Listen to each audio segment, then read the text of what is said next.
Hello everyone, I hope you all are fine. आज हम study करेंगे कि डिबेंचर क्या होता है और उसके टाइप्स क्या हैं, उसके एडवांटेजेस क्या हैं और लिमिटेशंस क्या हैं। सो देखिए, डिबेंचर्स क्या होते हैं।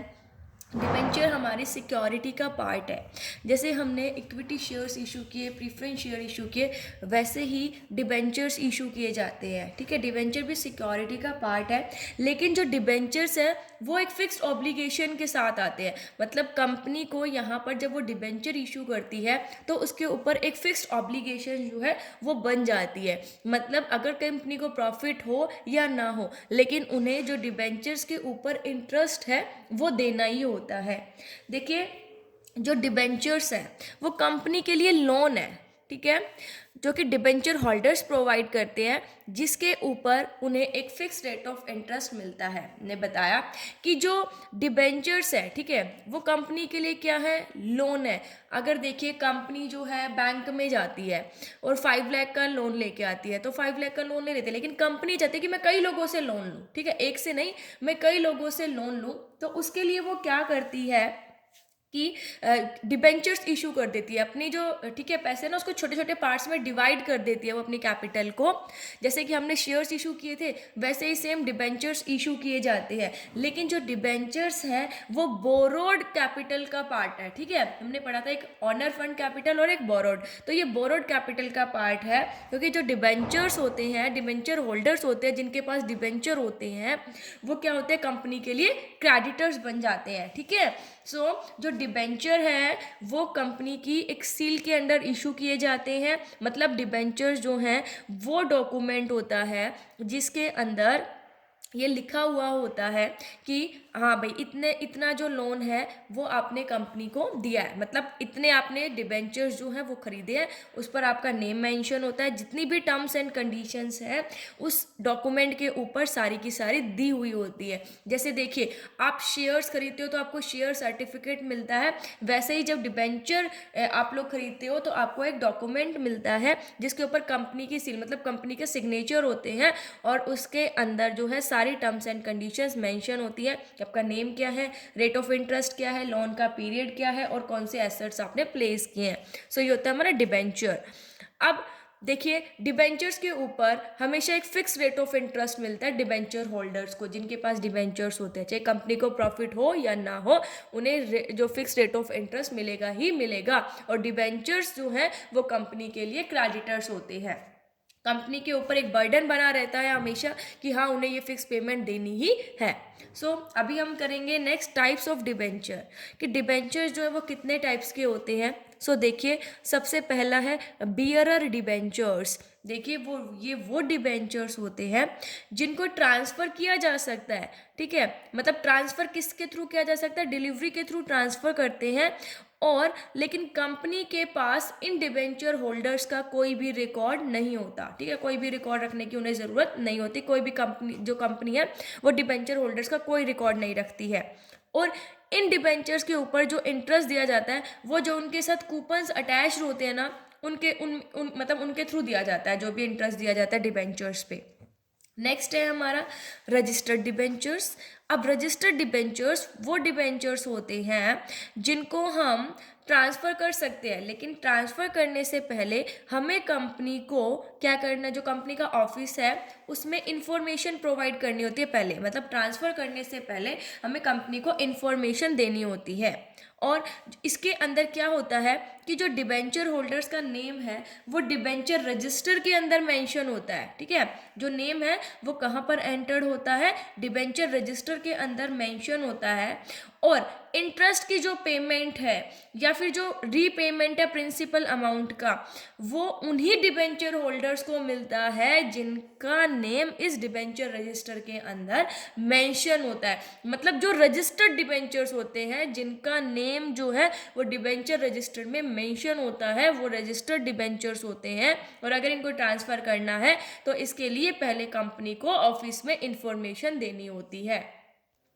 नेक्स्ट है रिडीमेबल डिबेंचर्स। ये वो डिबेंचर्स होते हैं जिनका रिडेम्पशन किया जा सकता है, मतलब जो प्रिंसिपल अमाउंट है, ठीक है, वो कंपनी एक सर्टेन पीरियड के बाद उनको वापस कर देगी, ठीक है, जिनसे उन्होंने क्या लिया, लोन लिया है कंपनी ने, मतलब डिबेंचर इशू किए थे और लोन लिया है, तो एक सर्टेन पीरियड के बाद अब कंपनी जो है उसका क्या कर देगी, वो पैसा वापस कर देगी, ठीक है, तो वो होते हैं रिडीमेबल डिबेंचर्स।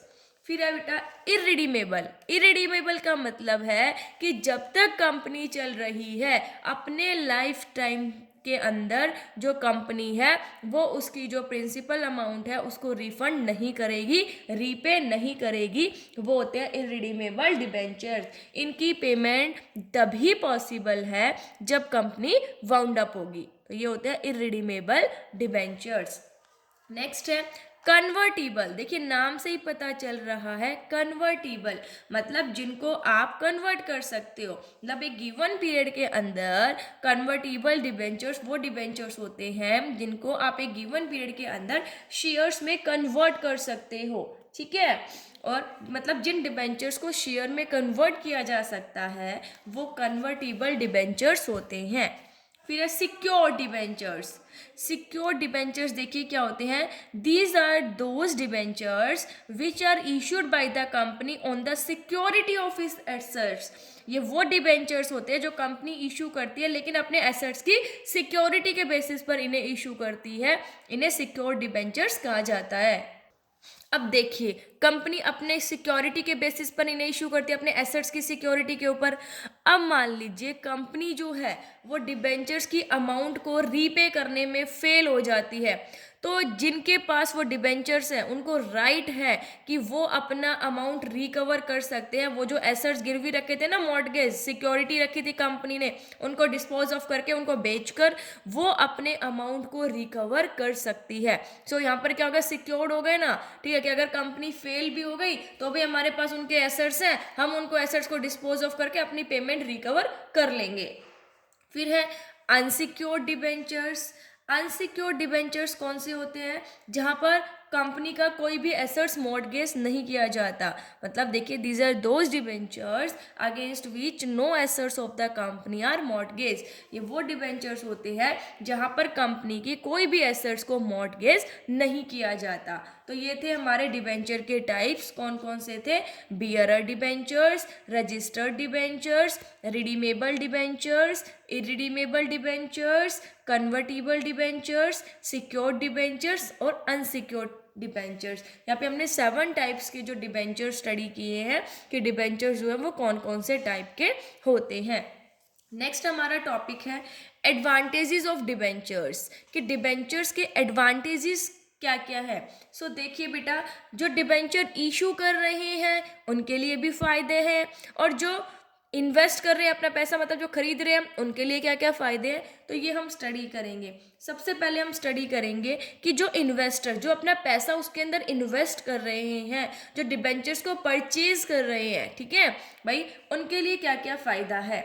तो सबसे पहला है परमानेंट एंड रेगुलर इनकम। यहाँ पर क्या होता है, अगर हम लोग डिबेंचर्स खरीदते हैं तो डिबेंचर्स के अंदर इन्वेस्ट करते हैं तो हमें परमानेंट और रेगुलर इनकम मिलती है। क्यों? क्योंकि हम जो डिबेंचर्स के ऊपर इंटरेस्ट मिलता है वो फिक्स रेट ऑफ इंटरेस्ट है, और हम यहाँ पर कोई अनसर्टेनिटी नहीं होती कि कंपनी को प्रॉफिट होगा तो ही हमें कुछ मिलेगा, नहीं, इस चीज़ से हमारा कोई लेना देना नहीं है कि कंपनी को प्रॉफिट हो या लॉस हो, हमें तो हमारी जो इनकम है वो परमानेंट मिलेगी और रेगुलर मिलेगी।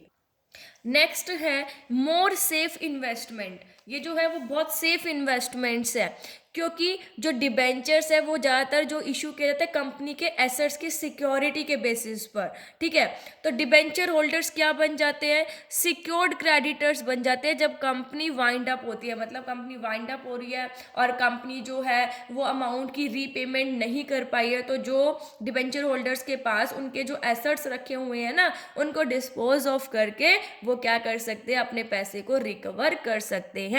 इसलिए जो इन्वेस्टमेंट है इसके अंदर सेफ होती है, हम ये नहीं कहते कि हमारी डूब जाएगी, ठीक है, सेफ इन्वेस्टमेंट है इसके अंदर। उसके बाद है मोर लिक्विडिटी। लिक्विडिटी जिसको आप कैश में जल्दी से कन्वर्ट कर सकते हो, तो डिबेंचर्स को आप जल्दी से बेच सकते हो, मतलब ये नेचर के अंदर हाईली लिक्विड होते हैं, आप इनको कैश में इजीली कन्वर्ट कर सकते हो। अगर आपको कैश चाहिए तो आप क्या कर सकते हैं, इसको इजीली सॉल्व आउट कर सकते हो। फिर है नेक्स्ट राइट ऑफ कन्वर्जन। अब इसके अंदर एक और फायदा भी है कि हमारे पास मान लीजिए डिबेंचर्स हैं, लेकिन अब हम इन्हें शेयर्स में कन्वर्ट करना चाहते हैं, तो अगर कन्वर्टेबल डिबेंचर्स है हमारे पास तो हम क्या कर सकते हैं, उसको शेयर्स में भी कन्वर्ट कर सकते हैं। इस सिचुएशन में हम क्या बन गए, अब भाई डिबेंचर होल्डर्स थे जब तो हम क्रेडिटर्स थे, लेकिन अब हम क्या बन गए हैं, अब हम क्या बन गए, अब हम देखिए, अब हम बन गए ऑनर कंपनी के। क्यों? क्योंकि हमने क्या परचेज कर लिया, मतलब कन्वर्ट किस में कर दिया, शेयर्स में, और शेयर्स में कन्वर्ट करके हम कंपनी के ऑनर बन सकते हैं और उसकी प्रॉस्पेरिटी के अंदर पार्टिसिपेट भी कर सकते हैं। अब देखिए, अब है इसके कंपनी के लिए क्या क्या एडवांटेजेस है, कि जो कंपनी इशू कर रही है डिबेंचर्स उनके लिए क्या क्या फ़ायदा है। देखिए, no interference in managerial activities. अब जो डिबेंचर होल्डर्स होते हैं उनको मैनेजमेंट में पार्टिसिपेट करने का कोई राइट नहीं होता, इसलिए वो जो मैनेजरियल एक्टिविटीज़ है ना उसके अंदर भी पार्टिसिपेट नहीं करते। तो जो मैनेजरियल एक्टिविटी है उसके अंदर कोई इनका इंटरफेरेंस नहीं होता, तो कंपनी के लिए ये भी सबसे बड़ा फ़ायदा है। नेक्स्ट है चीप सोर्स ऑफ फाइनेंस। ये एक चीप सोर्स है, सस्ता सोर्स है, क्योंकि देखिए एक कंपनी शेयर्स इशू करती है, एक कंपनी डिबेंचर, तो शेयर्स पर जो डिविडेंड होता है वो ज़्यादा होता है इन कंपैरिजन टू जो डिबेंचर्स के ऊपर इंटरेस्ट दिया जाता है, इसलिए ये लॉन्ग टर्म और मीडियम टर्म फाइनेंस का एक चीप सोर्स है। ठीक है, नेक्स्ट है टैक्स एडवांटेज। अब इस पर जो कंपनी ये डिबेंचर इशू करती है इस पर टैक्स का भी फ़ायदा मिलता है, क्योंकि जो डिबेंचर के ऊपर इंटरेस्ट दिया जाता है वो कंपनी की जो इनकम होती है, टैक्सेबल इनकम होती है, उसमें से डिडक्ट किया जाता है, उसके बाद टैक्स दिया जाता है, तो कंपनी को टैक्स का कम अमाउंट पे करना पड़ता है। ठीक है, तो इसके ऊपर क्या होता है, टैक्स का भी बहुत फ़ायदा मिल जाता है। फिर है maximum income to equity shareholders. अब डिबेंचर को इशू करके जो शेयर होल्डर्स है ना उनकी इनकम काफ़ी मैक्सिमम हो जाती है। देखिए, डिबेंचर को इशू करके कंपनी जो है वो शेयर होल्डर्स को, कंपनी जो है वो शेयर होल्डर्स की इनकम को इंक्रीज कर सकती है ट्रेडिंग ऑन इक्विटी का फ़ायदा लेकर। हमने ये समझाया था क्लास के अंदर कि ट्रेडिंग ऑन इक्विटी क्या होती है। ठीक है, तो ट्रेडिंग ऑन इक्विटी का यूज़ करके क्या किया जा सकता है, इक्विटी शेयर होल्डर्स की इनकम को इंक्रीज किया जा सकता है डिबेंचर्स की हेल्प से।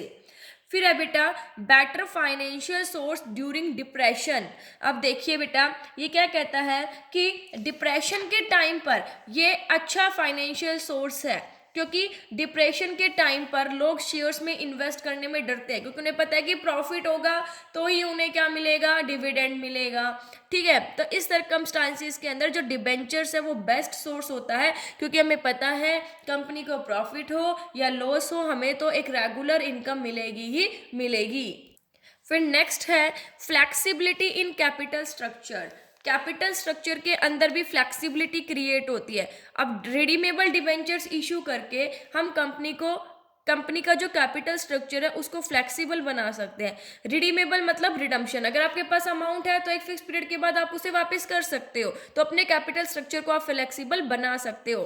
ठीक है, तो इसके अंदर कैपिटल स्ट्रक्चर की अंदर फ्लेक्सिबिलिटी क्रिएट की जा सकती है। अब है लिमिटेशंस, डिबेंचर्स को जो इशू करते हैं उनकी लिमिटेशंस क्या क्या है, यही सेम कि इन्वेस्टर्स के लिए क्या क्या लिमिटेशंस हैं और कंपनी के लिए क्या क्या लिमिटेशंस हैं। तो सबसे पहला है लिमिटेशंस फॉर इन्वेस्टर्स, कि इन्वेस्टर्स के लिए क्या लिमिटेशन है। सबसे पहला है लेस इनकम। अब इससे जो इन्वेस्ट करते हैं ना हम लोग, तो हमारी इनकम बहुत कम होती है। क्यों? क्योंकि डिबेंचर्स के ऊपर जो इंटरेस्ट पे किया जाता है वो बहुत कम होता है, इसलिए जो डिबेंचर होल्डर्स की इनकम है वो काफ़ी कम रहती है। नेक्स्ट है नो पार्टिसिपेशन इन मैनेजर। अब ये कंपनी के क्रेडिटर्स होते हैं, तो क्रेडिटर्स होने की वजह से जो डिबेंचर होल्डर्स हैं वो कंपनी की मीटिंग में वोटिंग में कोई भी उनको अधिकार नहीं होता, तो कोई भी वो मतलब उनके पास राइट नहीं होता वोट करने का कंपनी की मीटिंग्स में, तो मैनेजमेंट के अंदर भी इनको पार्टिसिपेशन नहीं मिलता है। नेक्स्ट है लिमिटेशंस फॉर कंपनी, कि कंपनी के लिए क्या क्या लिमिटेशंस है। सो फर्स्ट है फिक्स्ड बर्डन। अब देखिए कंपनी को क्या हो जाता है, उसके ऊपर फिक्स बर्डन आ जाता है, क्योंकि हमने पढ़ा है कि कंपनी को प्रॉफिट हो या लॉस हो उसे क्या करना पड़ेगा, इंटरेस्ट तो पे करना ही पड़ेगा, ठीक है।